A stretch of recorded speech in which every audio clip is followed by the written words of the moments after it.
ማስጠንቀቂያ በመጽሐፉ ውስጥ የሚገኙትን የአስማት ቃላት በመሞከር ለሚፈጠረው ችግር ደራሲውም ሆነ ተራኪው ኃላፊነቱን አይወስዱም። ከአገሬ አፈር የሚደባልቅ ቤልጅግና ጎራዴ ይዤ እንጂ ጫት ተሸክሜ የሚመጣ እንዳይመስልህ። ዑመር ሰመተር። ለዓመታት ከተዘፈኩበት የአስማት ዓለም ውስጥ ለመውጣት ያላደረኩት ጥረት አልነበረም። የዛሬው ጉዞዬም የመከራዬ አንዱ አካል ሆኖ ሊቆጠር ይችላል። ጭንቅላቴን እንደ አባያ በሬ በሌላ ስራ ጠምጄ ላቀናው ኦጋዴን ገብቻለሁ።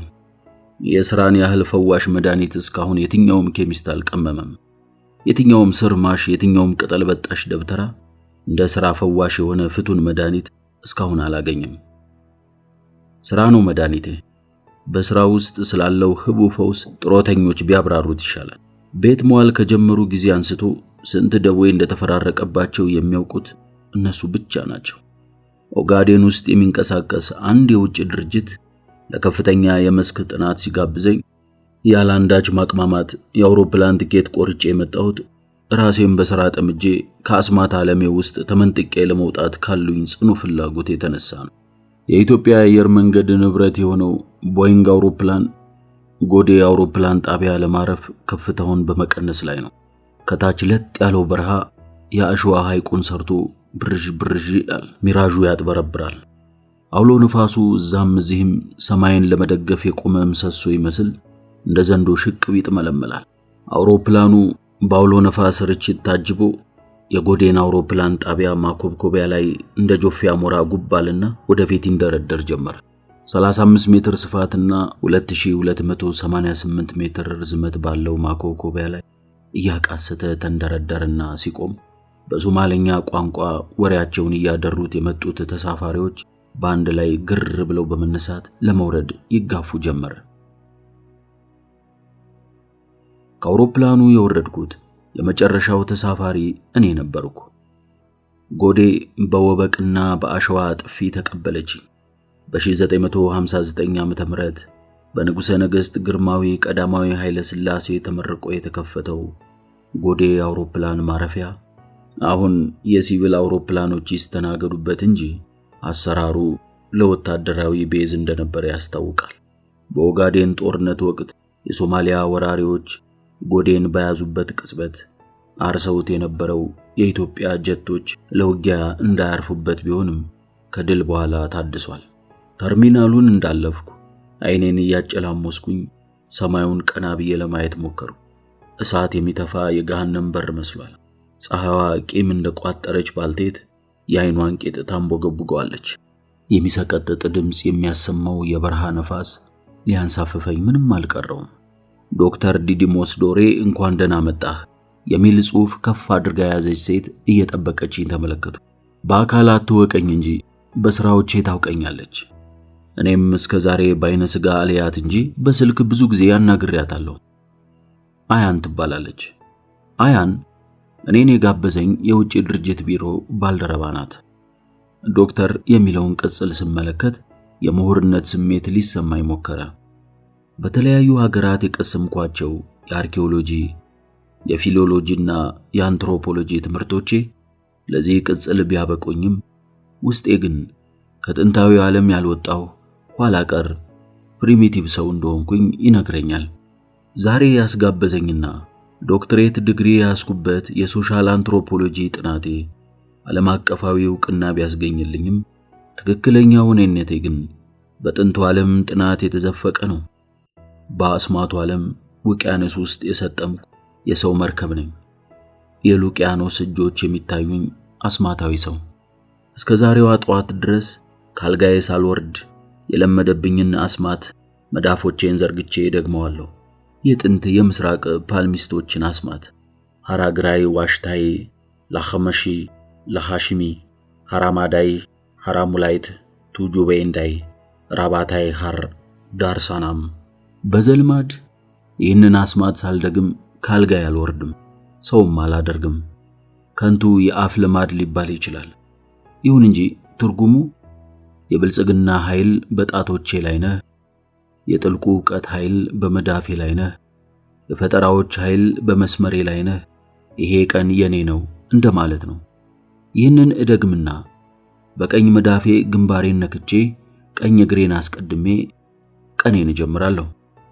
አሁን እንኳን ይሄ ሐመሌ አለቀይ ብሎ ከአውሮፕላኑ ስወርድና የኦጋዴን ወበቅ በአሸዋ ጥፊ ሲቀበለኝ ሐራይ ሹራይ ራማይ አልኩኝ። ወደ አዲስ ምድር ሲገባ የሚደረግ ድግምት ነው። ትርጉሙን ግን አላውቀውም። በሰጠምኩበት የአስማት ዓለም ውስጥ ብዙ ትርጉማቸውን የማላውቃቸው ይህን የመሳሰሉ ድግምቶች ያጋጥሙኛል። አደጋው እዚህ ላይ ነው። አፍ ይጼውዕ ለሞት ይሏል። ይህ ነው እንግዲህ አፍ ሞትን ይጠራል። ይህን ድግምት እያነበነብኩ ስሜ እስከ ማዕረጌ የተጻፈበትን የእንኳን ደህና መጣህ መልእክት ይዛ ወደምትጠብቀኝ ሴት ገሰገስኩ። እቅፍ አበባ ይዛለች። አውሎ ነፋሱ የለበሰችውን ቢጫ መጎናጸፊያ ሊቀማት ይታገላል። የለበሰችውን ሐምራዊ ድሪያ ቀሚስ ወደ ጎን ወጥሮ ሲያውለበልበው የዳሌዋን ቅርጽ ለሁሉም አጉልቶ ለማሳየት ያሰበ ይመስላል። እየቀረብኩ በመጣሁ ቁጥር ውበቷ ግሩም መሆኑን ተመለከትኩ። አንዳንድ ድምጻቸው የሚያምር ሴቶች በአካል ሲታዩ ፉንጋ ሲሆኑ ነበር እስከዛሬ የሚያጋጥመኝ። አያን ግን ድምጿ ብቻ አልነበረም ውብ ሆኖ ያገኘሁት። ከቅርጿ እስከ ደም ግባቷ እንከን አይወጣላትም። ዶክተር ዲዲሞስ እንኳን ደህና መጣህ አለችኝ፣ እቅፍ አበባውን እያበረከተችልኝ። ስላየሁ መደሰቴን መደበቅ አልፈልግም። ከዚህ በፊት ፎቶዬን ባለም አቀፍ ጆርናሎች ላይ አይታ ይሆናል እንጂ በድምጽ በቴሌፎን ከመነጋገራችን በቀር በአካል አታውቀኝም። ይሁን እንጂ የአካባቢው ሰዎች ቀልጣፎች መሆናቸውን ሰምቻለሁ። ወዘልውጥን ሰው ከመቅጽበት የሚለዩበት አንዳች ተአምር አላቸው። አመሰግናለሁ። በዚህ አንድ ጠብታ ዝናብ በጠማው በረሃ ውስጥ ይህን የመሰለ አበባ ከወዴት አገኘሽ አልኩ። እቅፍ አበባውን ተቀብዬ ሳበቃ ለስላሳ ጉንጯን ስስማት ጠንከር ያለው ሽቷ ከአካባቢው የበረሃ ልዩ መዓዛ ጋር ተቀላቅሎ አወደኝ። አይዞህ በኮንትሮባንድ የገባ አይደለም አለች እየተፍለቀለቀች። አጫ በረዶ የመሳሰሉት ጥርሶቿ በተመጠነ ፈገግታዋ ውስጥ ሲፈልቁ ልዩ መስህብ አላቸው። አያን ተጫዋች መሆኗን ለመረዳት ቀላል ነበር። ራቅ ብሎ ወደ ቆመው የመስክ መኪናዋ እየመራች ስትወስደኝ ያለማቋረጥ እያወራችኝ ነበር። ኮልታፍ ከሚል አንደበቷ የሚወጣው አማርኛ ልዩ ጣዕም አለው። እኔም እንደሷ መኮላተፍ ሳያምረኝ አልቀረም። መኪናውን የምትነዳው ራሷ ናት። ድርጅቱ ሾፌር አልቀጠረልሽም እንዴ አልኩ። እንዲያው ዝም ላለ ማለት ያህል አነስተኛ ሻንጣዬን ከኋላ ጭኜ ሳበቃ ጋቢና ገብቼ እየተመቻቸው። ስላልፈለኩ ነው አለች ሞተሩን እያስነሳች። ብቻዬን ሰው ደስ ይለኛል። የኔ አመል ነው ያለሽ ማለት ነው። ብቻቸውን መሆን የሚችሉ ሰዎች ላቅ ያለ ችሎታ ያላቸው ናቸው አልኳት። የሰው ልጅ እንደ እንስሳ በመንጋ መጓዝ የለበትም። ከመንጋው መነጠል ላቅ ያሉ ሰዎች ችሎታ ነው። ራሷን ባውንቷ ነቀነቀችና የበረሃውን አቧራ እያቦነነች መኪናውን ወደ ጎዴ እንደ አባ ጠቅል ፈረስ ታሰግረው ጀመር። አውሮፕላን ጣቢያው የሚገኘው ከጎዴ ከተማ 5 ኪሎ ሜትር ያህል ወጣ ብሎ ነው። የሐሰን አደን ሰመተር አሸቀ አባይን የሚለውን የሶማሌኛ ሙዚቃ ከመኪናው የቴፕ ማጫወቻ ይንቆረቆር ጀመር። ሞጋሃታይ ኦራያካብ አጎሎ መዋይኒ አይንካ ወሃይሎይዲ ኳ አረረዮ ለደን ኢኔ ኩታላው ምንቃታን አሸቀባ ሐባይን ከቴፑ ማጫወቻ ጋር አብራ ያዜመች እያለ ግጥሙን እንድትተረጉምልኝ ወተወትኳት። ቃል በቃል የተረጎመችልኝን በስንኝ ደርድሬ በአማርኛ ነበነብኩላት። እግሩን ያጣውን ሰው አይተኸዋል ወዴ፣ ፈጣሪ እግር አጥቶለት ይመስልሻል እንዴ? እርሱ ግን እንደዚህ እግር የተኮነነው አጉል ለሚሮጡት ምሳሌ እንዲሆን ነው። አንቺ ግን ለጫማ ትከራከሪያለሽ። ምን አለ ትያለሽ። ፍቅር ግን እንደዚህ ሸቀጥ እንዳይመስልሽ። ከት ብላ ሳቀች። ዶክተር ግድ የለህም ጎበዝ ገጣሚም ሳትሆን አትቀርም አለች። ሙዚቃውን ደጋግመን እያጣጣምን በዋቢ ሸበሌ ወንዝ ዳርቻ ወደምትገኘው የጎዴ ከተማ ገባንና የበረሃዋን ከተማ የጭቃ ምርግ ቤቶች እያለፍን ወደ አያን ቤት ገሰገስን።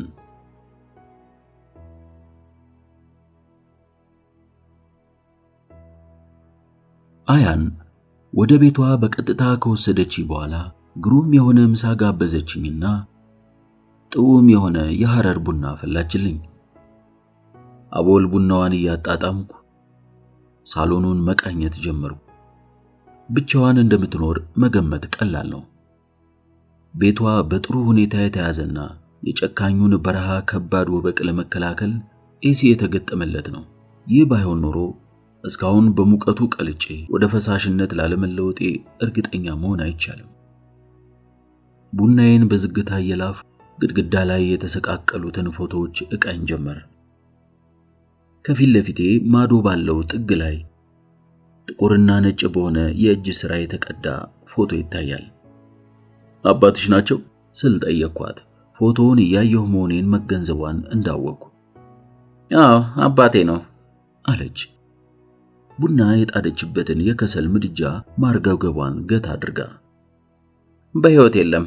ምነዋ አልኩ፣ የፊቷን በቅጽበት መለዋወጥ እየተመለከትኩ። በ69 ዓመተ ምህረት በተቀሰቀሰው የኡጋዴን ጦርነት ጊዜ ነው የሞተው። የሶማሊያ ወራሪዎች ሰላይ ነው ብለው በግፍ ቀጥቅጠው ነው የገደሉት። ለኢትዮጵያ መንግስት እኛን እየሰለልክ መረጃ አቀብለሃል በማለት ጨፍጭፈው ከገደሉት በኋላ በጎዴ ከተማ መንገድ ላይ ለመቀጣጫ ጣሉት አለችና አይኖቿን ቡዝዝ አድርጋ ዝም አለች። ከመቅጽበት ፊቷ ላይ ከባድ ሐዘን እንደ ጨለማ ሲዳፋ ተመለከትኩ። ስሜቷ ቅርብ እንደሆነ ለመገንዘብ ቀላል ነበር። እንዲህ አይነት ሰዎች ብዙ ጊዜ ያጋጥሙኛል። እናትሽስ በሕይወት አሉ ስል የቆሰቆስኩባትን ሐዘን በእናቷ ፎቶ አረሳሳታለሁ ብዬ በማሰብ ከጎን ወደ ተንጠለጠለው ፎቶ ፊቴን አዞሬ ጠየቅኳት። የለችም አለች።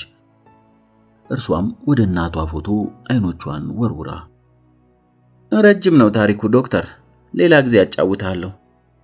በድካምህ ላይ ሰቆቃ ልጨምርብህ አልፈልግም። ይቅርታ፣ አዝናለሁ ሐዘንሽን ስለቀሰቀስኩብሽ። ኧረ ግድ የለም፣ ከመንገድ መጥተህ እንዲህ አይነት ወሬ መስማት ተገቢ አይደለም አለች ሁለተኛውን ቡና እየቀዳችልኝ። ቶናውን ከአዲስ አበባ ጎዴ በአውሮፕላን መምጣት ይህንን ያህል አድካሚ አይደለም። መኪና እየነዳሁ በመጣ ኖሮ ምናልባት 3 ቀናት መጓዝ ሊጠይቀኝ ይችል ይሆናል። በዛ ላይ በረሃውን አቋርጦ መምጣት ከባድ ነው። ያው መቼም ካልተለመደ ሁሉም ነገር ከባድ ነው ስል ንግግሬን ለማስረዘም ፈለኩ። ገና ቤቷ ከመግባቴ ወደ ማትፈልገው የሐዘን ትውስታ ስለከተትኳት አፍረት ተሰምቶኛል። ቅልብልቡ እንግዳ ስል ራሴን ጸረፍኩት። ምን አለ ዝም ብል። መቼም ስለ 69ኙ የኡጋዴን ጦርነት የማያውቅ ኢትዮጵያዊ ያለ አይመስለኝም አለች ቡናዋን እያቀበለችኝ። ያንን አስከፊ ጦርነት ጊዜ ቢረሳው የኡጋዴን መሬት አይረሳውም። ጊዜ የማይጠግነው ቁስል የለም አልኩ፣ ተመልሳ ወደ ሐዘኗ እንዳትገባ በመስጋቴ። እኔ ውስጥ ያለው ቁስል ግን ሞቼ ተቀብሬ እንደ ሉሲ ሚሊዮን ዓመታትን ባስቆጥር እንኳን አጥንቴ ውስጥ እንደሚገኝ ጥርጥር የለኝም። ይህንን ስትል ጭንቅላቴ ውስጥ ድማሚት የፈነዳብኝ ይመስል ጸጥ አልኩ። ወደ ኡጋዴን ከመምጣቴ በፊት ስለዚህ አካባቢ በውል ለማወቅ ያላገላበጥኩት መዝገብና ያላነበብኩት መጽሐፍ ያለ አልመሰለኝም። ግን በሰዎች ሕይወት ውስጥ የተቀበሩትን መዛግብት ማን ፈልፍሎ ይጨርሳቸዋል? በሰዎች ልብ ውስጥ የተደረደሩትን መጽሐፍት ማን አንብቦ ይጨርሳቸዋል? አያን ስታወራ በሌላኛው የአእምሮዬ ክፍል ያገላበጥኳቸው መዛግብትና መጽሐፍት፣ ሰነዶችና ክርታሶች እየተዘበራረቁ ይተረማመሱብኝ ጀመር። አእምሮዬ ወደ ኋላ የዘመን ፈረሱን ገርፎ ሸመጠጠ። ልመልሰው ታገልኩ፣ አልቻልኩም። ሁልጊዜም አእምሮዬ የሚያስቸግረኝ በዚህ መልኩ ነው። አሁን እየሆነ ያለውን ክስተት ወደ ኋላ ሄዶ ማተት አባዜው ሆኖ ያሰቃየኛል። አፍሪካን የተቀራመቷት ጡንቸኛ ሀገራት ብሪታንያ፣ ኢጣሊያ፣ ፈረንሳይና ጀርመን በኡጋዴን በረሃ ላይ ጥንብ እንዳየ የሎስ ሲውዘገዘጉ በአይነ ህሊና የተሳሉብኝ። ስጋዊ አይኖቼ ግን በአያን ውብ ሽፋሽፍቶች ስር ከተቋጠሩ እንባዎች ውስጥ ፈዘው ይዋኙ ነበር። ከወልወል ግጭት እስከ ኡጋዴን ጦርነት የሰው ልጅ የአሞራ ቀለብ የሆነበት፣ ሲያዩት የበረሃ ግሳት ላጡት የግር እሳት የሆነው የኡጋዴን መሬት በአያን ሕይወት ተጣድኩበት፣ በእንባዋ ፈሰስኩበት። ኦጋዴን 1/3ኛውን የኢትዮጵያን ቆዳ የሚሸፍን አካባቢ ነው። በዚህ ወቅት የኢትዮጵያ ሶማሊያ ክልል እየተባለ ቢጠራም በብዙዎች ዘንድ ስያሜው ቅቡል አይደለም። የኢትዮጵያ አማራ፣ የኢትዮጵያ ኦሮሞ፣ የኢትዮጵያ ትግራይ፣ የኢትዮጵያ አፋር ተብሎ ሲጠራ እስካሁን ባንሰማም እንደ ሶማሊያዎች ሁሉ እነዚህ ህዝቦችም በጎረቤት ሀገሮች ይገኛሉ። በኬንያ፣ በሱዳን፣ በጅቡቲ፣ በኤርትራ። ሌላው ይቅርና በዚህ ዘመነ ስደት ወቅት ኢትዮጵያዊ የማይገኝበትን የዓለም ጥግ ፈልጎ ማግኘት ያዳግታል። በዓለም አቀፍ ማህበረሰብ ዘንድም ኦጋዴን የሚለው ስያሜ የተለመደ ነው። እኔም ብሆን ይሄኛው ስም ይቀናኛል። ኦጋዴን አካባቢው 200,000 ስኩዌር ኪሎ ሜትር ያህል ስፋት ያለው ሲሆን ኢትዮጵያ ከኬንያ ከሶማሊያና ከጅቡቲ ትዋሰንበታለች።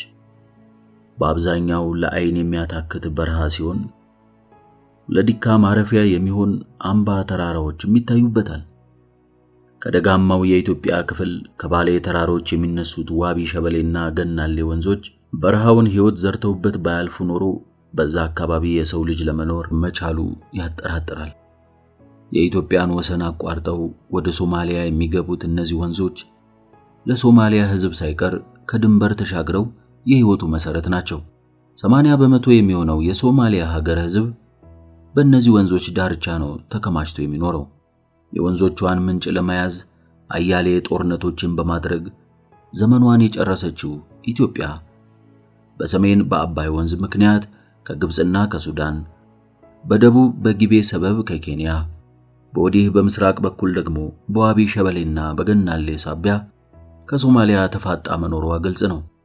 ይሁን እንጂ ምንጮቿ የጦርነት ምንጭ ሆነውባት ቢኖሩም አቅሟ ቢዳብር ወንዞቿ በሚፈሱባቸው ሀገራት ላይ ተጽዕኖ ለማሳደር እንደሚጠቅሟትም የውሃ ፖለቲከኞች ይገልጻሉ። ዋቢ ሸበሌና ገናሌ ሰንጥቀውት በሚያልፉት የኦጋዴን በረሃ ውስጥ በስስት የሚታዩት ረጃጅም ዘንባባዎች ፈጣሪን ለማመስገኛ ደብተራ የሚዘምባቸው የማህሌት መቋሚያዎች ይመስላሉ፣ የቅዱስ ያሬድ በትሮች። ከዚህም በቀር እንደ ኪንጊ ጸጉር ችምችም ብለው በረሃውን የወረረ የዕጣን ዛፍ በአምባው ጥጋትና አናት ላይ ይታያል። ከቆንጠር ዛፍ ጋር ተቀላቅሎ የተቃጠለ ጭራሮ የሚመስለው የዕጣን ዛፍ ላወቀበት ከፍተኛ የዕጣን ምርት የሚያስገኝ ሀብት ነው። በዚህ ውስጥ አንበሳ፣ ነብር፣ አጋዘን፣ የፍየል ግልገል የምትመስል ኢንሹ የሚሏት ፍጡር፣ የሞተ የማይበላው ጅብ፣ ተኩላና ከከብት ጋር አብሮ የሚግጥ ከርከሮ ይገኛል። ከዚህም በቀር በዘላን እረኛ ውሃ ፍለጋ የሚርመሰመስ ከፍተኛ የከብት መንጋ ሞልቷል። ፍየሉ፣ ግመሉና ከብቱ በበረሃው ውስጥ አልፈው የተቆፈሩትን የውሃ ጉድጓዶች በረከቱን ለመጎንጨት ሲኳትኑ ይውላሉ። ይህን ሁሉ በዓይነ ሕሊናዬ እያሰብኩ ከአያን አይኖች ሽፋሽፍት አምልጠው እንደ ሜርኩሪ የተንከባለሉትን እንባዎቿን ተከትዬ ነቃው። ኃያላኑን ሀገራት ለዘመናት በዚህ ምድር ላይ አፍጠው እንዲኖሩ ያደረጋቸው ምን እንደሆነ የገለጹልኝ የብረት አለሎ ከመሰሉት የአያን አይኖች ላይ እንደ ሜርኩሪ ኩልል ያሉት እንባዎቿ ነበሩ።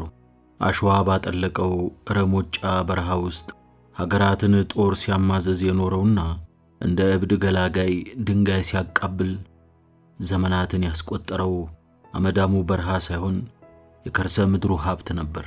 ሲያፋጅ የኖረው ነዳጅ ነው። ሲያስተራርድና ፈንጂ ሲያስቀብር የኖረው በከርሰ ምድር ውስጥ ተቀብሮ ያለው ነዳጅ ነው። የአያንን የእንባ ዘለላዎች ተነስቼ ልጠርግ አሰብኩና የእንግድነት ክብሬ ከለከለኝ። እባክሽን ይቅርታ አድርጊልኝ አልኩኝ ተቀምጬ እየተመለከትኳት። እንዳልሽው ሁሉንም ነገር ሌላ ጊዜ ታጫውሽኛለሽ። በቂ ጊዜ እንደሚኖረን ተስፋለኝ።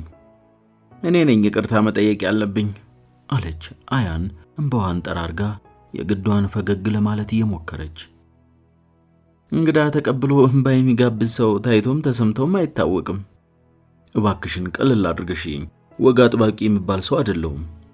ዶክተር፣ በአካል ባላውቅም ብዙ ጊዜ በስልክም አውርቻለሁ።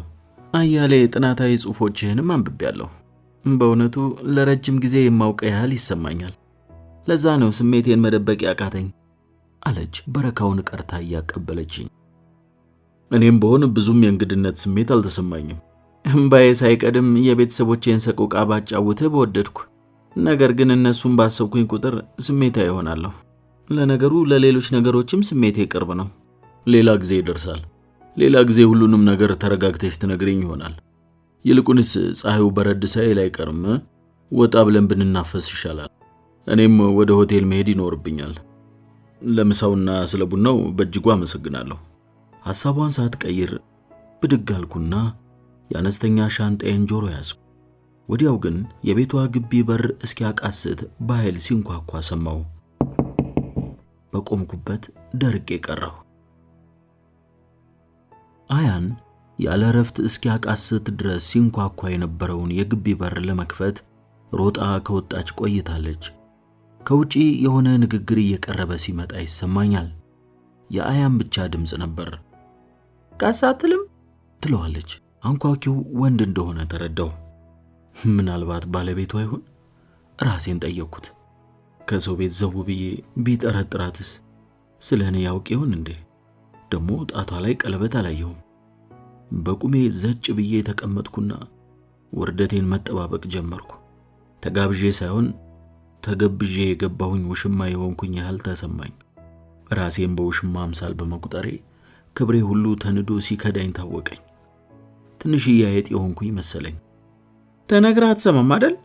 ወይ ጉድ! በሩን እኮ መገንጠል ነው የቀረ።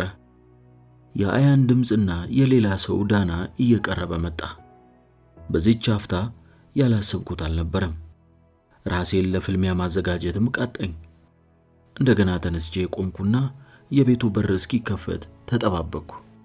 በሩ እንደተከፈተ ያየሁትን ማመን አቃተኝ። አያን አስከትለው የገባችው ግዙፍ ሰውዬ የለበሰው ልብስ የአህያ ቆዳ የመሰለ ከመንተቡ የተነሳ ሽታው አፍንጫን የሚፎንን ነበር። ጸጉሩ እንደ ኦጋዴን የቆንጠር ዛፎች ቅርንጫፉ ተገምዶ የተንጨፋረረ ነበር። ገና ከመግባቱ የደምዥ የተቋጠረባቸው የመሰሉ ትላልቅ አይኖቹን እንደ እሳት ነበልባል አንቦገቦገብኝ። ይሁንና የቀትር ጋኔን የመሰለው ይህ ሰውዬ ወደ እኔ አልተጠጋም። ምንም ሳይናገረኝ እዛው በሩ ስር ኩርምት ብሎ ተቀመጠ። ሲቀመጥ ያ የሰማይ ስባሪ የሚያህል ግዝፈቱ እንደ ዘንዶ ተጠቅልሎ ኩርምትምት ባለ አካሉ ውስጥ ገባ። አያን ከጓዳ ገብታ ጥቂት ከቆየች በኋላ በጎድጓዳ ሳህን ሞልታ የሚበላ ነገር አመጣችና ሰጠችው።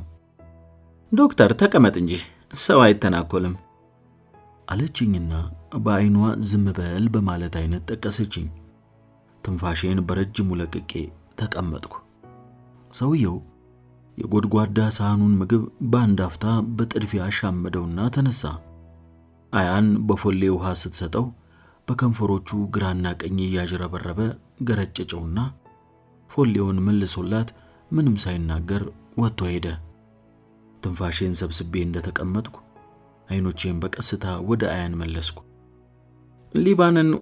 ሊባን ሁልጊዜም እንደዚህ ነው አለች ፎሌውን እያስቀመጠች። ምንድነው? አይኖቼን የወጣበት በር ላይ ተክዬ ጠየቅኳት። ሊባን ተለክፎ ነው ማለቴ ንክ ነው። አይናገርም፣ አይጋገርም፣ ተናግሮ አያውቅም። ዲዳ ሆኖ ግን አይደለም። አስከፊው የኦጋዴን ጦርነት ሶቆቃውን ጥሎባቸው ካለፉት እንደኔ ካሉ ሰዎች አንዱ ነው። ወንበር ስባ ተቀመጠች። ጦርነቱ ከመጀመሩ በፊት የ5ኛ ብርጌድ ወታደር ሆኖ ጎዴ ተመድቦ ነበር። ሊባን በሰላሙ ጊዜ እዚሁ ጎዴ ከተማ ውስጥ ሀቦን የምትባል ፍቅረኛ ነበረችው አሉ። ውበቷ አይን ያፈዝ ነበር ይባላል። ስለ ሀቦን ውበት መላ ጎዴ አንስቶ አይጠግብም። እንኳን ወንድን ሴትን ያፈዝ የነበረው ውበቷ ብቻም ሳይሆን የሀቦንና የሊባን ፍቅር እንደ ዋቢ ሸበሌ ወንዝ ፈሶ ያልቃል ተብሎ አይታሰብም ነበር። ይህንን የፍቅር ጅረት ግን የኦጋዴን ጦርነት እስከ ወዲያኛው ገደበው። ሆኖም ገደበው እንጂ አላስቆመውም። እስካሁን በሊባን ልብ ውስጥ ሐይቅ ሆኖ እየኖረ ነው። እንዴት አልኩኝ ይበልጥ ለማዳመጥ እየተመቻቸው። ጦርነቱ ሲጀምር የዚያድ ባሬ ጦር የጎዴን ከተማ ክፉኛ አጠቃት። በዋቢ ሸበሌ ወንዝ ዳርቻ የኢትዮጵያ ልጆች ደም እንደ ጎርፍ ፈሰሰ። አስከሬን ከአስከሬን ተቃቀፈ። ይሁን እንጂ በሶቪየት ህብረት እስከ አፍንጫው ታጥቆ ኢትዮጵያን የወረረው የሶማሌ ጦር የዋቢ ሸበሌን ወንዝ ተሻግሮ ጎዴን ሲይዝ የኢትዮጵያ ጦር የጦርነት ተፈናቃዮቹን ይዞ አፈገፈገ። በዚህ ወቅት ነበረ ሊባንና ሀቦን የተጠፋፉት። ሊባን የኢትዮጵያ ጦር ወታደር እንደመሆኑ እሱም ከተማዋን ለቆ መውጣት ነበረበት። ይሁን እንጂ እንደገና ሀቦንን ፍለጋ በሲቪል አለባበስ ጎዴ ገብቶ በፍለጋ እንደባዘነ ይነገራል። እድለቢሱ ሊባን ግን ሀቦንን ሊያገኛት አልቻለም። ተሰዳ ይሆናል ብሎ በመገመት ይመለስና ጓዶቹን ይቀላቀላል። ሀቦን ግን በሶማሊያ ወራሪ ጦር ወታደሮች እጅ ወድቃ ነበር። ይህም የታወቀው በአሰቃቂ ሁኔታ ተደፍራ በመጨረሻም ተገላ በጎዴ ጎዳና ላይ የሚዘገንን በድኗ ተጥሎ ለመቀጣጫነት በመታየቱ ነው። ያቺ የዋቢ ወንዝ ዳር አበባ እንዲያ የመሰለችው ውብ ሀቦን ፈራረሰች። እስክትፈራርስ ድረስ በድኗን አንስቶ ለመቅበር እንኳን የደፈረ አልነበረም። ይህም የሆነበት ምክንያት ለኢትዮጵያ መንግስት ትሰልል ነበር ተብላ ስለነበረ ነው። ያሳዝናል አልኩና የሀቦንን አሟሟት በዓይነ ሕሊናዬ ሳልኩ።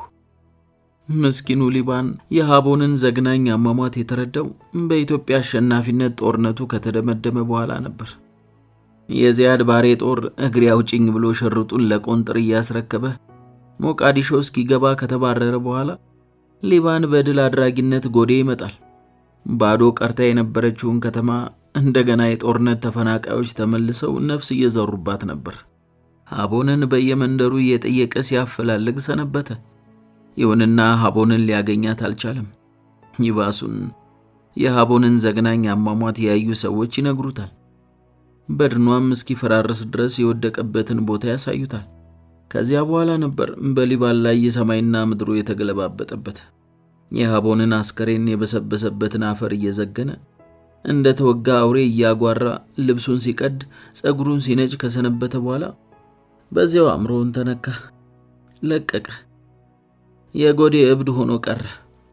ያንተ ያለ ራሴን በሁለት እጆቼ ይዤ አቀርቅሬ ቀረው። አያን ቀጠለች።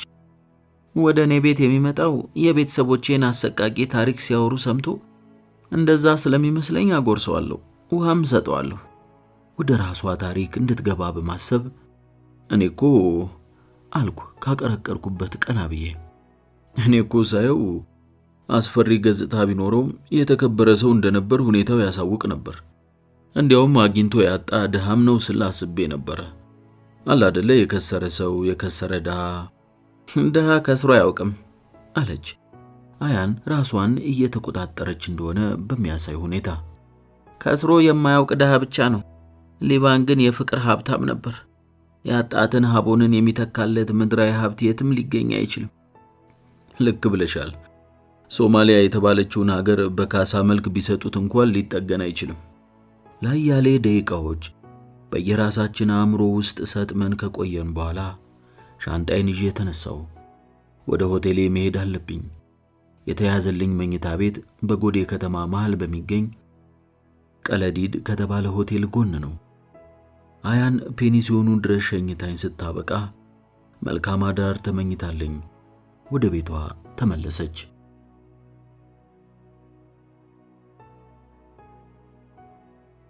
በአይኔ እንቅልፍ ሳይኳል ማደሬን ያወቅኩት ጠዋት የመኝታ ቤቴ በር ሲንኳኳ ነበር። ስለ አያን፣ ስለ ሊባንና ስለ ሀቦን ሳንሰላስል ነጋብኝ። የዚህን አካባቢ የጦርነት ቀጠና መሆን ባሰብኩ ቁጥር እንግሊዞችን ሰራገም አደርኩ። እስካሁኗ ጠዋት ድረስ በአፍሪካ ውስጥ እንግሊዞች የረገጡት ምድር ሁሉ የጦርነት አውድማ ሆኖ እንደ ቋያ በመጋየት ላይ ነው። በቅርምቱ ወቅት የወረሯቸው ቦታዎች ሁሉ በማዕድን የበለጸጉ እንደነበሩ ተገለጸልኝ። ናይጄሪያ በነዳጅ የበለጸገች ሀገር ናት። ሆኖም የጦርነት አውድማ ናት። ደቡብ አፍሪካ በአልማዝ የተንቆጠቆጠች ምድር ናት። ነገር ግን ፕላኔታችን መሬት እስክትበሳ ድረስ የተቆፈረችውና እየተቆፈረች ያለችው ደቡብ አፍሪካ ውስጥ ነው። ሱዳንን የረገጠው እግራቸው እስከ ዛሬ ድረስ የዳርፉር ሰቆቃ ሆኖ ቀጥሏል። እግራቸው በደቡብ ሱዳን በኩል የነካው የኢትዮጵያ መሬት ጋምቤላ በነዳጅ የበለጸገ እንደሆነ ሲገለጽልኝ ምን አይነት መሳሪያ ፈልስፈው መሬትን ያስሱ እንደነበረ በአስማት እንኳን ለማወቅ ዳዳኝ። ሌላው ይቀርና አሁን የረገጥኩትን ምድር ኦጋዴንን ከሁለተኛው የዓለም ጦርነት በኋላ ለኢትዮጵያ ያገዙ መስለው ጣሊያንን በማስወጣት እንዴት ይዘው አንወጣም እንዳሉ ይታወቃል። ኢትዮጵያ ነዳጇን ከመቆፈር ይልቅ የእንግሊዞችን ሴራ ቆፍራ ለመንቀል ሀብቷንና ጉልበቷን ጨርሳለች። የኦጋዴን ጦርነት ስር መሰረቱስ ማን ሆነና? የአውሮፓ ገበሬ እየተባለ የሚዘበትበት ጣሊያን ደቡባዊ ሶማሊያን ሲይዝ፣ እንግሊዞች የያዙት ግን በማዕድን የበለጸገውን ሶማሌላንድን ነበር። ከሁለተኛው የዓለም ጦርነት በኋላ እንግሊዞች ይዘውት የነበረው ሶማሌላንድ እንደ ጎርጎሮሳውያን አቆጣጠር በ1960 ዓመተ ምህረት ነፃ ወጣ። ወር ባልሞላ ጊዜ በዛው ዓመት ደቡብ ሶማሊያም ከባርነት ወደ አርነት ተሸጋገረ። ከሁለተኛው የዓለም ጦርነት በኋላ ጣሊያን በመሸነፏና ቀኝ ግዛቶቿን እንግሊዝ በመውረሷ ደቡብ ሶማሊያም በእንግሊዝ እጅ ወደቀች።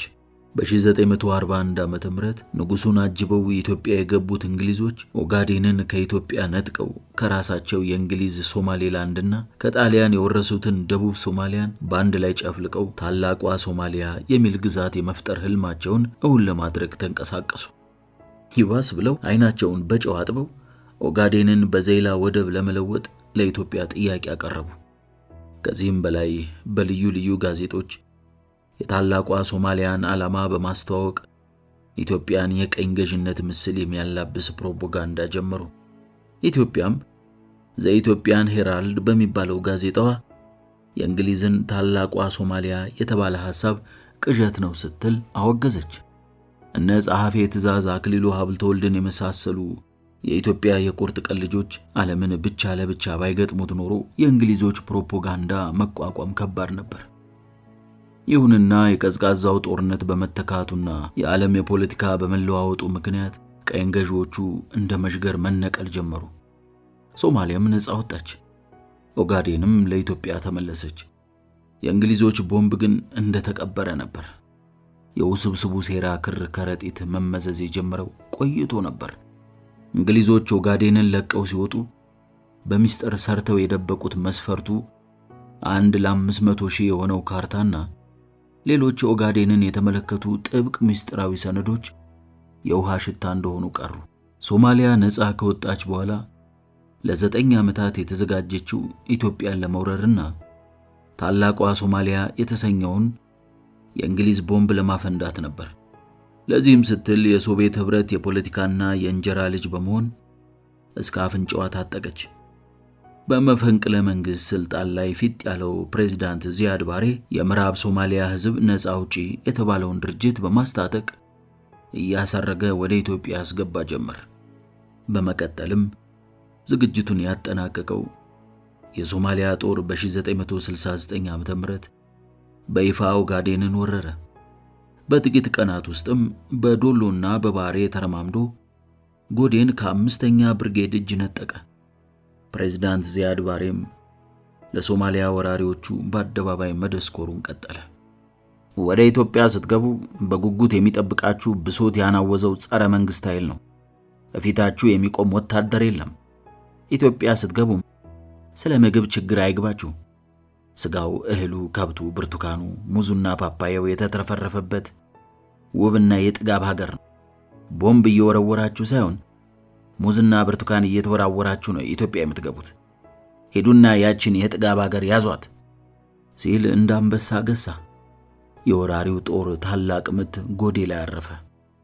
የአየር ኃይልና ሌሎች መንግስታዊ ተቋማት ስላሉበት ጎዴን መያዝ ከፍተኛ የውጊያ ጠቀሜታ እንዳለው የተገነዘቡት የሶማሊያ ወራሪዎች በመድፍና በሞርታር ከተማዋን ያለ ምህረት ይደበድቡ ጀመር። የሚያስገመግም የከባድ መሳሪያ ተኩስ ሰማዩን አረሰው። የባሩድ ሽታ የዕጣንና የብርጉዷን መዓዛ ሸፈነው። የመትረየስ ፉጨት የሕፃናትን ሳቅ ጸጥ አደረገው። የልጃገረዶችንና የጎበዞቹን መፈንጠዣ ጎዳና ጥይት አረሰው። ምሽቷን የጥይት ርችት አነደደው። የወዳደቀ አስከሬን አጥሯ ሆነ። በሞት ሽታ ጠረኗ ተቀየረ። የመላእከ ሞት ክንፍ ጥላ በጎዴ ላይ ወደቀ። አሞራዎቿ የሰው ሥጋ ለመዱ። የውባ ሀቦን በድን በጎዴ ጎዳና ላይ ተጣለ።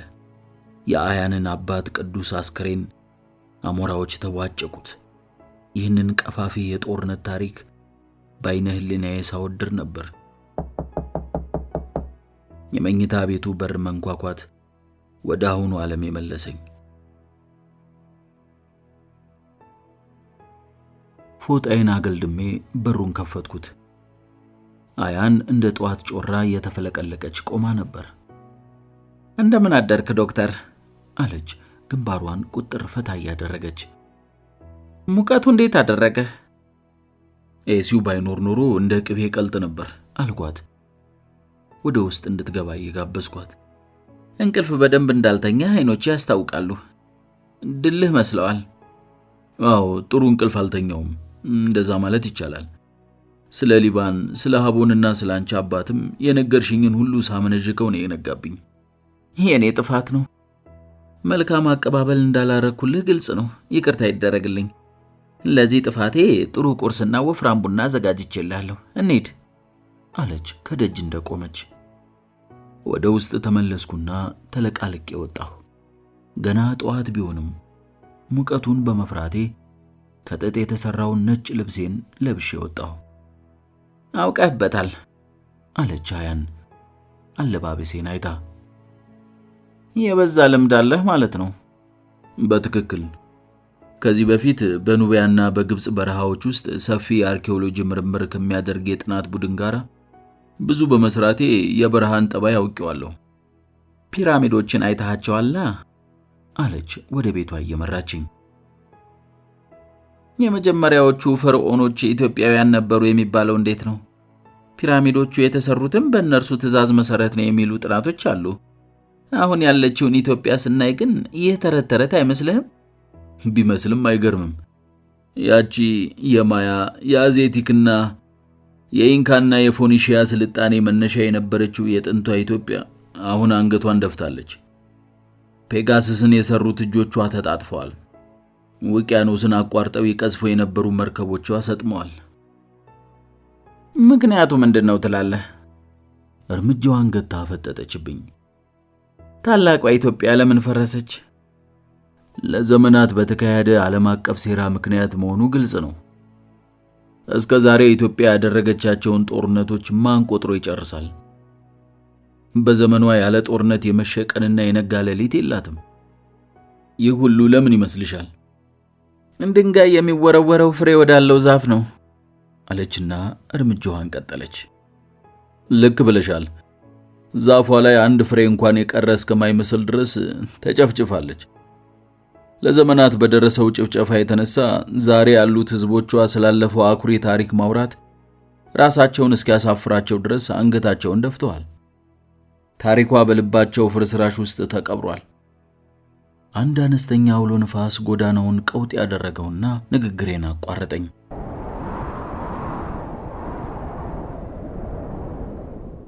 የአያንን ጥቁር ስካርፍ እንደ አሸባሪ ባንዲራ ያውለበልበው ጀመር። አይኖቻችንን እያጭለሟሙስን አንድ ግድግዳ ተከልለን አውሎ ንፋሱን ካሳለፍን በኋላ ስንተያይ ሁለታችንም ወፍጮ ቤት የቆየን ይመስል ያቧራ ዱቄት ውጦን ነበር። አያን ከትከት ብላ ሳቀችብኝ። ቢያስገሳን እኮ አቧራ ነበር የሚወጣን አለች ሳቋን ሳታቋርጥ። ቻለው እንግዲህ ኦጋዴን እንዲህ ነው። ተመልከት፣ ሰማዩ ላይ የምታየው ደመና እንዳይመስልህ።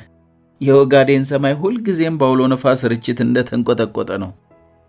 ወድጄ የገባሁበት ነው። የአያን ሳቅ እኔንም አሳቀኝ። ስትስቅ የሳቋ ቅላጼ ይቀያየራል። ባንዴ በትቢያ ጥፊ ከግብጽ ስልጣኔ ጎዴ ያስገባን እኮ አውሎ ነፋሱ። ገና በጧቱ እንዲህ አይነት አውሎ ነፋስ አይቻለውቅም። ገና ምን አይተህ? የኦጋዴን ነፋስ የጎድን አጥንት ሳይቀር ለመንቀል ይታገላል። ከአያን ቤት እንደደረስን ያዘጋጀችውን ቁርስ ከበላን በኋላ ቡና እየጠጣን ስለመጣሁበት የጥናት ጉዳይ መወያየት ጀመርን። በአንዳንድ ቅደም ተከተሎች ላይ ከተስማማን በኋላ ገና ጠዋት በመሆኑ ወደ ዋቢ ሸበሌ ወንዝ ልትወስደኝ ትችል እንደሆነ ጠየቅኳት። አይገርምም? እኔም ወደ ወንዙ ልወስድህ አስቤ ነበር። አንዲት ደስ የምትለኝ ቦታ አለች።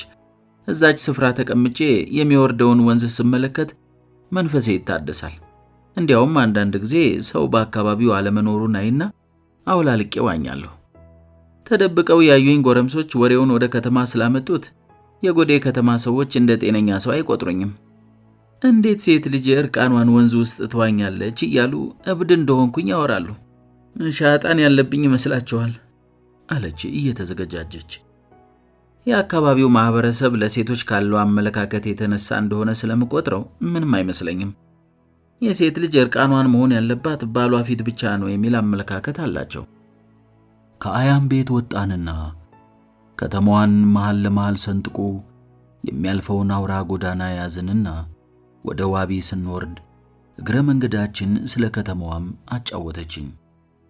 የክልሉ ዋና ከተማ ወደ ጅጅጋ ከመሸጋገሩ በፊት ጎዴ የኦጋዴን ዋና ከተማ ነበረች። አያን እንደነገረችኝ ይህ የሆነው ኢህአዴግ ስልጣን ከያዘ በኋላ ነው። ኢህአዴግ ወደ ስልጣን በወጣ ማግስት በዋነኝነት የኦጋዴን ጎሳ ጥርቅም የሆነው ኦብነግ በሽግግሩ ወቅት የተደረገውን ምርጫ በከፍተኛ ድምፅ አሸንፎ ክልሉን ተቆጣጥሮ ነበር።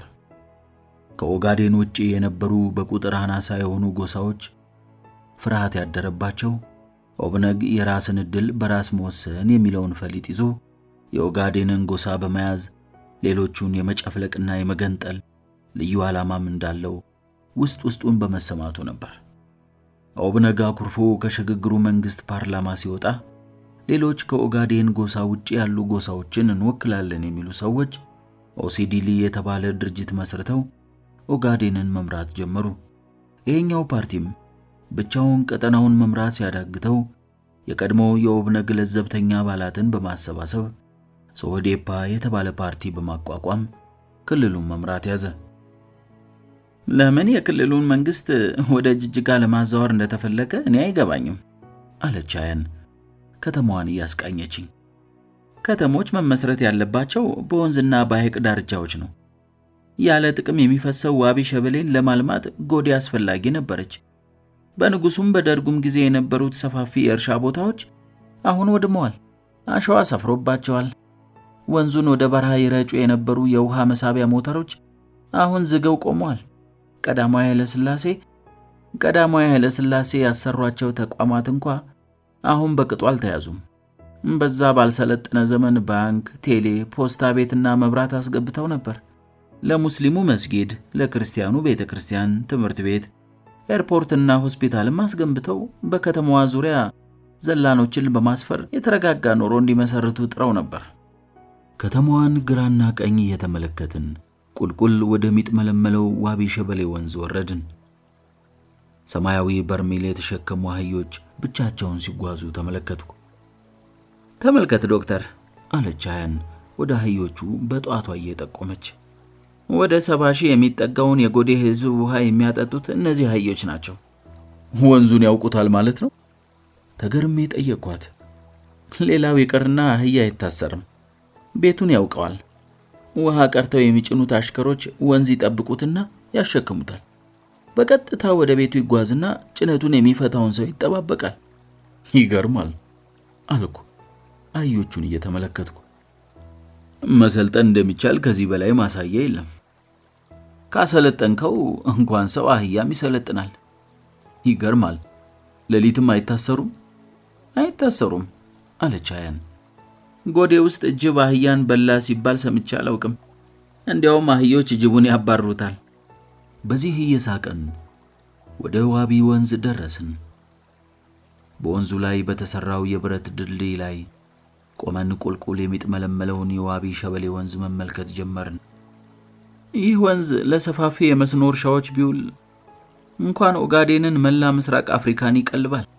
የኦጋዴን መሬት እንዲህ በረሃ መስሎ ስታየው የማያበቅል ይመስልህ ይሆናል። ሆኖም ገርነቱን ለማየት አንድ ዝናብ እስኪያገኝ መጠበቅ ይኖርብሃል። በዓመት አንድ ዝናብ ብቻ የሚያገኘው ይህ በረሃ 2 ጊዜ ዝናብ ሲያገኝ የዓመት ቀለብ ያስገኛል። አስገራሚው ነገር ዝናብ ከዘነበ ከ2 ቀን በኋላ ይህ ገሃነም የሚመስለው በረሃ አረንጓዴ ሐመልማሉን ተጎናጽፎ ገነት ይመስላል። በ2 ቀን ዝናብ ብቻ ለግጦሽ ይደርሳል። በዋቢ ወንዝ ዳርቻ የሚገኘው ምዕራብ ጎዴ ሩዝ ሳይቀር ይመረትበታል። ቀለፎ ነጭ ሩዝ ይሰጣል። እዚህ ታች ጋር አለችና ወደ ምስራቅ አቅጣጫ ባገጯ አመለከተችኝ። እዚህ ታች ደርግ 5 መንደሮች አቋቁሞ ነበር። ከኦጋዴን ጦርነት በኋላ በሰላም ጊዜ አርሰ ብላ፣ ሊወሩ ሲመጡ ተዋጋ ብሎ ደርግ ያሰፈረው ግብረ ኃይል ነበረ። የዋቢ ሸበሌን ወንዝ ጠልፈው አካባቢውን እሸት በእሸት አድርገውት ነበር። ኢህአዴግ ከገባ በኋላ የደርግ ጦር ነው ተብሎ በታተነው። ከፊሉን መተማ ዮሐንስ ወስዶ አስፍሮታል ይባላል። ቀሪው ግን ወደ የመጣበት ተበታትኗል። ወደ ከተማ ገብቶ በልመና የተሰማራ እንዳለም ሰምቻለሁ። ይህ ሁሉ የምታየው አሸዋ የተኛበት በረሃ በዋቢ ወንዝ መስኖ አረንጓዴ ነበር። መሬቱ ገር ነው። 50 ሳንቲሜትር ወደ ታች ብትቆፍር ለማፈር ታገኛለህ። የወንዙን ዳርቻ ተከትለን ሽቅብ ከተጓዝን በኋላ ብቻዋን ከቆመች የዘንባባ ዛፍ ስር ተቀመጥን። እናቴ ወደዚህ ቦታ ዘውትራ ትመጣ ነበር አለች ደፍርሶ ቁልቁል የሚወርደውን የዋቢ ሸበሌን ወንዝ ፈዛ ስትመለከት ቆይታ። ባለፈው ያቋረጠችው ታሪኳን ልታጫውተኝ እንደሆነ ገባኝ።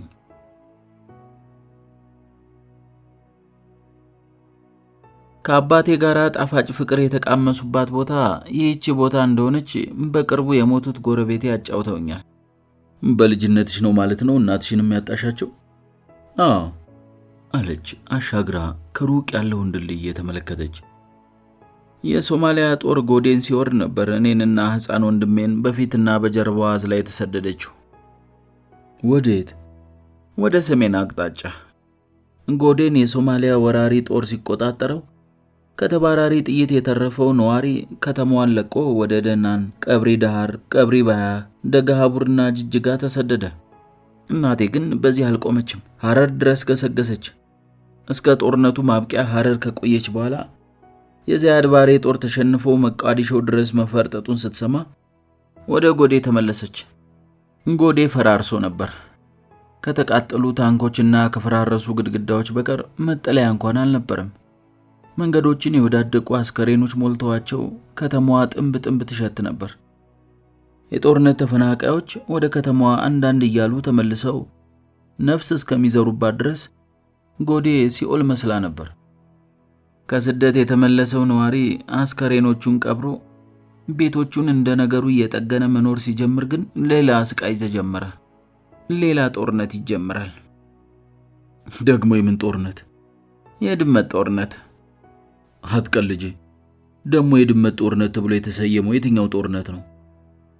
ያልተጻፈ የጎዴ ጉድ ነው፣ ቀልድ አይደለም።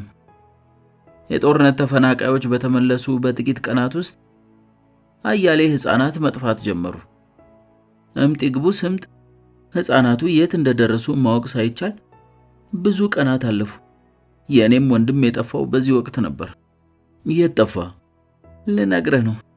ልጆቻቸው የጠፉባቸው ወላጆች ጓዳ ጎድጓዳውን ሲያስሱ ይሰነብቱና ቢጨንቃቸው በጋራ ልጆቻቸውን ለማፈላለግ ይስማማሉ። ከዚህ በኋላ ነው ጉዱ የተሰማው። አንድ ቀን አንድያ ልጁ የጠፋበት ወላጅ ልጁን እየፈለገ ወደ ቤቱ ታዛ ይሄዳል። ከታዛው የድመቱ መንጋ ተከማችቶ የሆነ ነገር ሲቦጫጨቅ ይደርሳል። ጠጋ ሲል አንደኛው ድመት ተወንጭፎ አንገቱን ያንቀዋል። ሌሎችም ድመቶች እየዘለሉ ላዩ ላይ ይወጡና ማንቁርቱን አንቀው ሊጥሉት ይታገሉታል። ሰውየው ግን የነፍስ አድን ጩኸቱን እያሰማ የሰፈረበትን የድመት መንጋ እንደተሸከመ ወደ መንገድ ይወጣል። መንደርተኛው ሁሉ ይወጣና ከድመቱ መንጋ ያስጥለዋል። ሰውየው የሆነውን ሁሉ ያስረዳል። መንደርተኛው በሰውየው መሪነት ወደ ቤቱ ታዛ ሄዶ ሲያይ የሆነውን ማመን ያቅተዋል። ድመቶቹ ሲቦጫጭቁት የነበሩት የሰውየውን ልጅ ነበር። ያንተ ያለ አፌን በመዳፍ ያዝኩ። ለረጅም ደቂቃዎች ስትተክዝ ቆይታ ቀጠለች። የኔም እናት ሕፃን ልጇ ጠፍቶባት ስትፈልግ ሰንብታ ይህንን ወሬ ትሰማና የቤቷን ታዛ ስታስስ ትንንሽ የሕፃን አጥንቶች ታገኛለች። ልጇን ድመቶች ተቀራምተውት ነበር። ከዚህ በኋላ መናገር አቃታት። ሳግ ሲተናነቃት ቆየችና ስቅስቅ ብላ ታለቅስ ጀመር። እኔም እንባዬን መቆጣጠር አልቻልኩም። ከአያሌ ደቂቃዎች በኋላ እንባዋን እየጠራረገች ቀጠለች። ድመቶች የሰው ስጋ ለምደው ነበር። ነዋሪዎች የጦርነት ቀጠና የሆነችውን ከተማ ለቀው ሲወጡ ድመቶች የወዳደቀውን አስከሬን ቀመሱ። ስደተኞቹ ሲመለሱ ከተማዋ በድመት መንጋ ተወራ ነበር። የቤታቸው ድመት ወደ አውሬነት ተቀይሮ ጠበቃቸው። ልጆቻቸውን ወተት አጠጥተው ያሳደጓቸው ድመቶቻቸው ነጠቋቸው።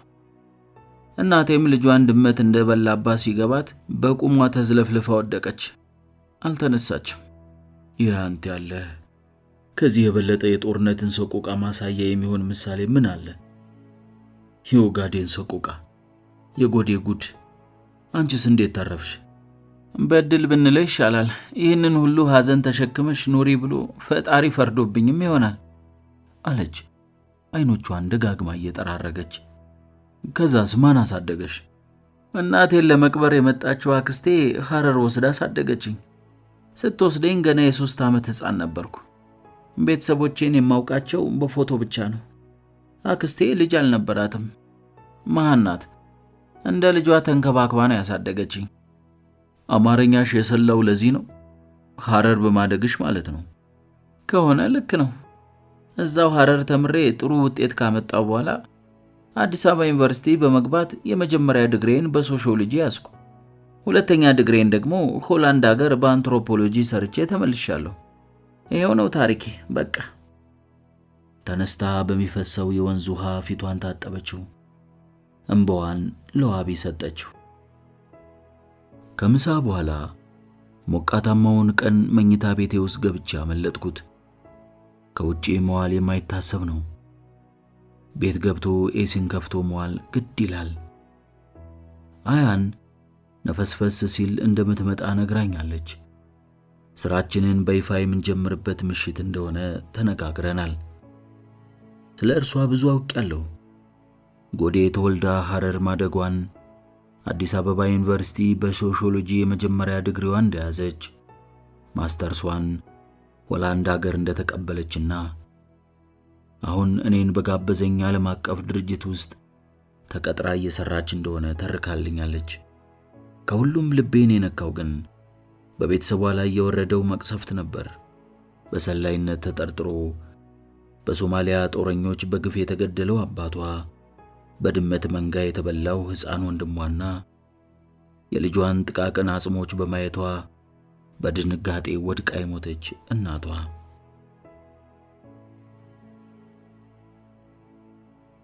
እንባዋ በዓይኔ እየተመላለሰ የመጣሁበትን ሁሉ አስረስቶኛል። ገና ስለ አያን ያላወቅኩት አንድ ነገር አለ። እጮኛ ይኖራት ይሆን? እጇ ላይ ቀለበት ስለሌላት ባል እንደሌላት ግን ደምድም ያለው። እረ ለመሆኑ ይህንን ለማወቅ ለምን ያስፈልጋል? ተነስቼ በቀዝቃዛ ውሃ ተለቃለቅኩና ክፍሌን ዘግቼ ወጣሁ። ለአያን ስልክ መደወል ነበረብኝ። ተንቀሳቃሽ ስልኬ ላይ ስሟን ፈለግኩት። ሄሎ ዶክተር፣ ነቃህ? አለች ስልኩን በፍጥነት አንስታ። እየጠበቀችኝ እንደነበረ ግልጽ ነበር። ወጥቻለሁ። መታወቂያ ወይም ፓስፖርት መያዝህ እንዳትረሳ። መታወቂያ ምን ይሰራልኛል? ከትከት ብላ ሳቀችና ፍተሻ መኖሩን አልነገርኩህም ለካ። የምን ፍተሻ ነው? ከሀገሬ ወጥቻለሁ እንዴ? በል ተመለስና ፓስፖርትህን ይዘህ ውጣ። የቀረውን ስንገናኝ እናወራለን። ሁሁ እየሳቀች ስልኩን ዘጋችው። ለክፉም ለደጉም ብዬ ወደ ክፍሌ ተመለስኩና ፓስፖርቴን ይዤ ወጣሁ። 5 ደቂቃ ባልሞላ ጊዜ ውስጥ ደረሰች። ለምንድን ነው ፓስፖርት ያዝ ያልሽኝ? በጥያቄ ተቀበልኳት። በከተማው ውስጥ ልንሸራሸር አይደለማ። ከተማ ውስጥ ልንሸራሸር አይደለም? አዎ፣ አካባቢዬን በደንብ በመቃኘትና በመልመድ ስራዬን መጀመር የሁልጊዜም ተግባሬ ነው። ሐሳብህ ጥሩ ነው። ሆኖም የመጣህበት ክልል ከተቀሩት የኢትዮጵያ ክልሎች የባሰ አደገኛ አካባቢ መሆኑን መርሳት የለብህም። ፓስፖርትም ይጠየቃል ማለት ነው? መታወቂያም ይሁን ፓስፖርት ብቻ አንተን የሚገልጽ ነገር ይዘህ መንቀሳቀስ ግዴታ ነው። እንኳን አንተ ወዘልውጡ የከተማው ታዋቂ ነዋሪዎችም መታወቂያ ይዘው የመንቀሳቀስ ግዴታ አለባቸው። ለምን? ፍተሻ አለ። ለምንድን ነው ፍተሻው? ዶክተር ዲዲሞስ አለች አያን ፍጥጥ ብላ ያየችኝ በለሆሳስ። የመጣህበት ክልል ሞቀ ስትለው የሚቀዘቅዝ፣ ቀዘቀዘ ስትለው የሚሞቅ፣ ሁኔታውን መተንበይ የማይቻል ቀጠና ነው። ለበርካታ ዓለም አቀፍ ተቋማት ዝግ የሆነ ክልሉን ለማጥናት የሚመጣ ተመራማሪ ቀልጦ የሚቀርበትና አለሁ የሚል ጋዜጠኛ የማይደፍረው አካባቢ መምጣትህን በድጋሚ ልነግርህ እወዳለሁ። እኔም አይኖቿ ላይ ፈጥጬ ቀረሁ። ገባህ? ገባኝ፣ ግን አልመለሰችልኝም። ዞራ በዝግታ መራመዷን ቀጠለች። ምንድን ነበር ልጠይቃት የነበረው? በረጅሙ ተንፍሼ ተከተልኳት። ፍተሻው ከምን የመጣ ነው? እጇን ለቀም አደረኳት። በደንብ አልመለስሽልኝም። ፍርሃቱ ከምን የመነጨ ነው? የመጣው አንዳንድ ተንታኞች የኢትዮጵያ ዳርፉር እያሉ ወደሚጠሯት አካባቢ ነው። በአንድ በኩል መንግስት በቀጠናው የሚፈጸመው የሰብአዊ መብት ጥሰት እንዲጋለጥበት አይፈልግም።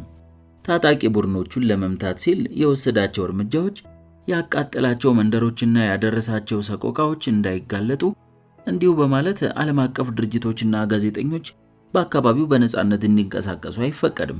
በሌላ በኩል ይወጣል ተብሎ በጉጉት የሚጠበቀው ነዳጅ ሌላኛው የአካባቢው ስጋት ነው። የነዳጁ መውጣት እንዴት ስጋት ሊሆን ይችላል? የተፈጥሮ ሀብት አንዱና ዋነኛው የግጭት መንስኤ መሆኑን ለአንተ ማስረዳት አይጠበቅብኝም። እርምጃዋን ገታችና ቆማ ጤነችኝ። እጮኛዬን ያጣሁት በነዳጅ አውጪ ሰራተኞች ላይ በተፈጸመ የሽብር ጥቃት ነው። ጂኦሎጂስት ነበር። በሞት የተከበበች ሞት የምትሸት ልጅ፣ የሞት መናኸሪያ አልኩኝ በውስጤ። ያልሞተችው እሷ ብቻ ናት። አያን፣ አዝናለሁ። ሁለቱንም ትከሻዎቿን ይዤ ቆምኩ። ብዙ በደል ደርሶብሻል። ያልሞትኩት እኔ ብቻ ነኝ አለች በዓይኗ እንባ እየተንቆረዘዘ። እኔም ቢሆን ግማሽ አካሌ እንደሞተ የሚቆጠር ነው። ማንም የለኝም። ብቸኛው የቀረ ሰው እንደሞተ ይቆጠራል። ብቻውን የቀረ ሰው እንደሞተ ይቆጠራል። የአቤ ጉበኛን ስንኝ አስታወሰችኝ። እናንተ ወገኖቼ፣ አልሞትኩም፣ ሞቻለሁ። አቤ በጻፈው ጽሑፍ ምክንያት ሞቻ በተባለ ተራራ ላይ በጉዞ ታስሮ እያለ የቋጠራት ሰምና ወርቅ ስንኝ ናት።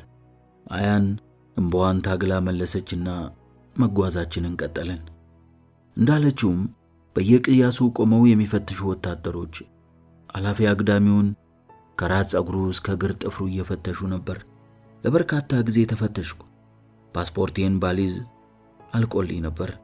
ይህም ሆኖ ፓስፖርቴን አይተው እንዲሁ አይበቃቸውም። በሶማሊኛ ቋንቋ ከአያን ጋር ይነጋገራሉ። በኋላ ስጠይቃት ከየት እንደመጣውና ለምን እንደመጣው ነበር የሚጠይቋት። እርሷ የምትሰራበት የውጭ ድርጅት አዲስ አባል እንደሆንኩኝ አድርጋ ያሰናዳችውን መልስ ነበር የምትነግራቸው።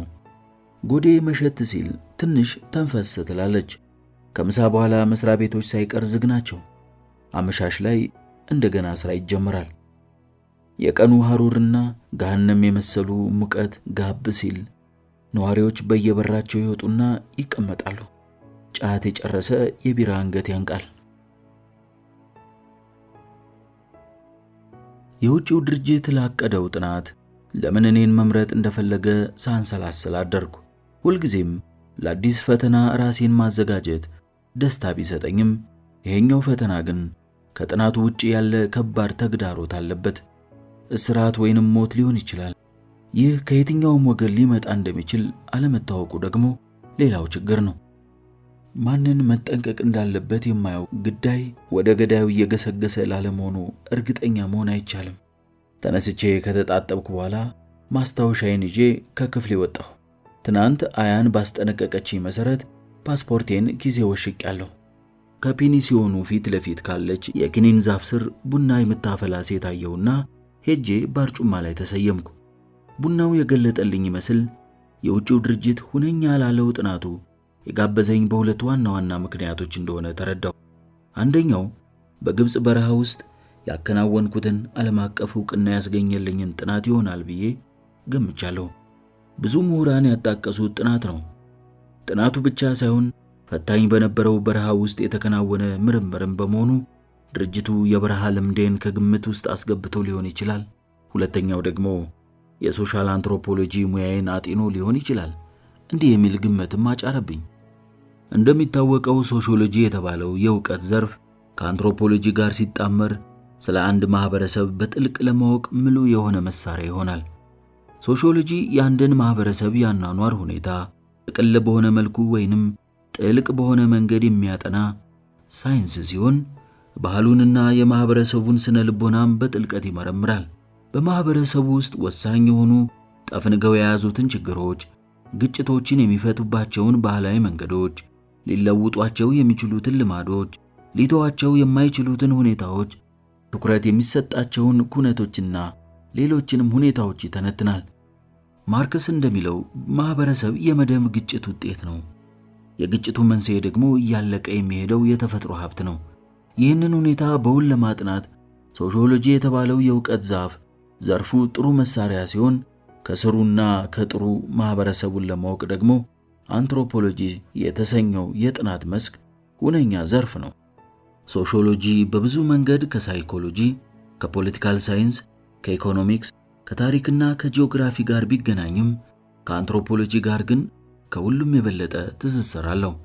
ሶሺዮሎጂ የዘመኑ ማህበረሰብ ችግር ላይ ሲያተኩር፣ አንትሮፖሎጂ ግን የሚያተኩረው በጥንቱ ማህበረሰብ ችግር ላይ ነው። አሁን ያለው ማህበረሰብ ችግር ሲንከባለል የመጣ ሊሆን ይችላል። ስለዚህ እኔ የተፈለኩበት ዋናው ምክንያት ይኸው ነው ማለት ነው። ድርጅቱ ባቀደው ጥናት ላይ ሁለቱንም ዕውቀቶቼ እንድጠቀም ተፈልጓል። ጥቅሙ ግልጽ ነው።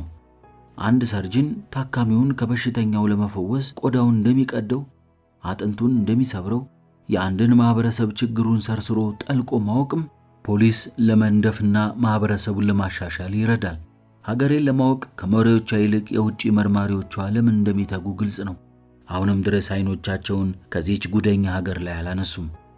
በተቃራኒው ማህበረሰቡን ጠልቆ ማወቅ ለፖለቲከኞች በደካማ ጎኑ ገብቶ ጠፍንጎ ለመግዛትም ያመቻል። እረ ለመሆኑ እኔን አሁን የጋበዘኝ የውጭ ድርጅት በጥናቱ መጨረሻ ላይ የሚያገኘው ጥቅም ምንድን ነው? ከሰጠምኩበት ሐሳብ ስነቃ የጨበጥኩት የቡና ሲኒ ቀዝቅዞ ነበር። ምነው ጌታው ቡናው እጆ ላይ ይቀዘቅዛል እኮ።